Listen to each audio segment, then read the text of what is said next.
Bom, pessoal, muito bom dia a todos. Vamos dar início, então, a mais uma reunião semanal. Hoje é segunda-feira, dia 11 de março de 2024.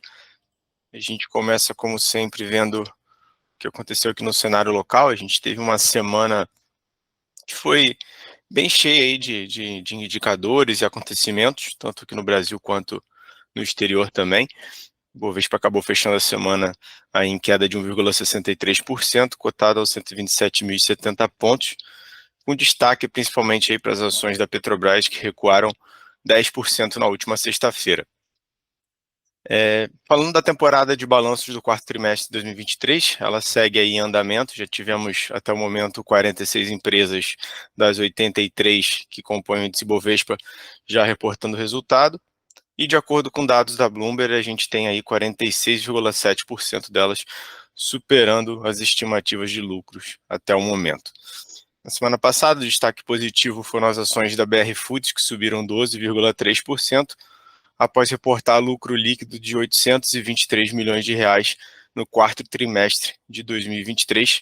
Foi o primeiro trimestre após 7 trimestres consecutivos de prejuízo da empresa. E também a IRB, né, que teve uma alta de 10,3%, e tem sido aí um caso de sucesso em recuperar a confiança do mercado. Tá. Já os destaques negativos foram as ações da Casas Bahia, que recuaram 16,6% e reverteram então os ganhos da semana anterior. E Petrobras, como eu citei, caiu aí 10%, um pouquinho mais de 10%, após divulgar seus resultados e sendo afetada principalmente pela decisão de não distribuir dividendos extraordinários. Falando agora do cenário internacional, né, a gente teve nos Estados Unidos a divulgação dos dados do mercado de trabalho e também fala do Fed, né, do presidente do Fed, o Jerome Powell. Tá? O Jerome Powell ele sinalizou para o mercado, então, que ele espera corte de juros, né, ainda para esse ano, mas que o Fed ainda deverá seguir cauteloso. Acho que um ponto interessante de atenção com relação a corte de juros nos Estados Unidos, né, a gente virou o ano, a gente iniciou o ano 2024 com o mercado ali precificando algo entre 7 e 8 cortes na curva de juros dos Estados Unidos. Né? Hoje essa precificação já está em torno de 3 a 4 cortes. Então a gente teve uma mudança bem substancial aí com relação ao ciclo de queda de juros nos Estados Unidos, o que também se reflete aí na parte de equity, que a gente viu o desempenho, principalmente das bolsas de países emergentes aqui no Brasil, né, sendo afetado nesse primeiro trimestre do ano. Tá?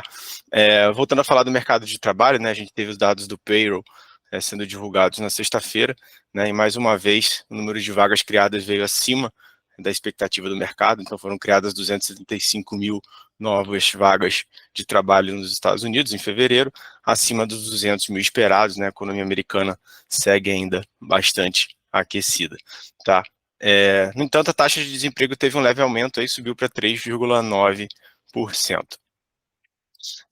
Voltando a falar de Brasil, nosso índice de fundos imobiliários, o IFIX, ele apresentou alta aí de 0,47% na semana, né, onde a gente teve os FIIs de papel integrantes do IFIX tendo um desempenho médio aí de 0,21%, enquanto os FIIs de tijolo tiveram uma performance média de 0,44% na semana. Tá?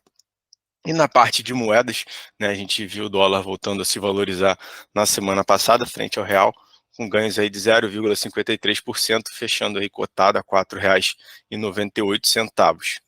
O índice desses índices não teve o mesmo desempenho, né, fechou em queda de 1,10% na semana passada. E as criptos seguem aí seu forte rally de alta, né? Então, mais uma vez, aí Bitcoin subindo mais de 9% na semana, enquanto o Ethereum aí supera 10% de alta na semana passada, né? E já no ano de 2024, desempenho bastante expressivo das duas moedas, né? Bitcoin com mais de 60% de ganho e o Ethereum aí com mais de 70% de ganho. Realmente, enquanto houver fluxo, principalmente aí para os ETFs, né, que foram liberados lá pela SEC nos Estados Unidos, a gente vê aí esse forte rally de alta se sustentando. Beleza? Vou chamar então Thiago Tavares aí para comentar um pouquinho da curva de juros para a gente. Bom dia, Thiago.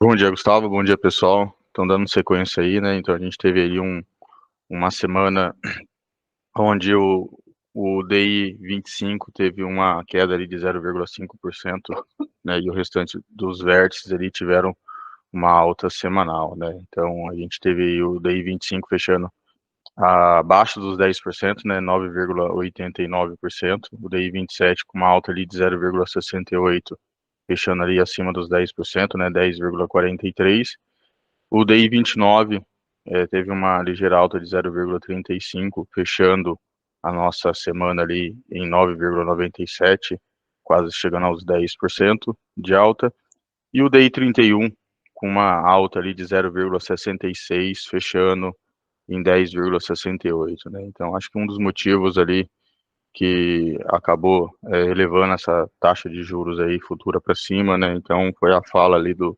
Jerome Powell e as pioras na percepção de risco local, né? Então, um dos motivos ali, o rumo da política monetária ali nos Estados Unidos, querendo ou não, ela acaba ditando o humor do mercado há algum tempo, né? Então, conforme investidores ali tentam precificar quando o Fed iniciará ali o tão sonhado ciclo de corte de juros, né, conforme o Gustavo falou anteriormente, qualquer indicativo que a taxa será reduzida mais cedo ou de que permanecerão elevados ali por mais tempo, ele acaba elevando as bolsas globais a movimentos de altas e de baixas, né? E o Brasil ele não passa ileso por conta disso, né? Então, por causa disso ali na quarta-feira, agentes do mercado acompanharam atento ali o discurso de Powell, preferido ali na Câmara Americana. Na fala ali, o dirigente ele reforçou a mensagem que já havia passado, né? Corte de juros vão depender da evolução da economia e que ainda ali é preciso novos dados para dar mais confiança do que a inflação converger para a meta, né? Então, em sua fala ali, Powell disse, né, abre aspas, não há evidências de que há risco de uma recessão de curto prazo nos Estados Unidos. Tão pouco estamos buscando que a inflação volte exatamente a 2% para iniciar o corte nos juros, né? Fecha aspas. Então, com essa fala ali, o nosso juros ali acabou elevando um pouco, né? Outro fator que ajudou na elevação dos juros ali foram o mau humor dos investidores, por incrível que pareça, né? Com a decisão da Petrobras de não pagar dividendos extraordinários, né? Então, o Gustavo falou ali que teve uma queda semanal de 10%, e isso acabou afetando em cheio ali os ativos brasileiros na sexta-feira e não se limitou somente à renda variável, né?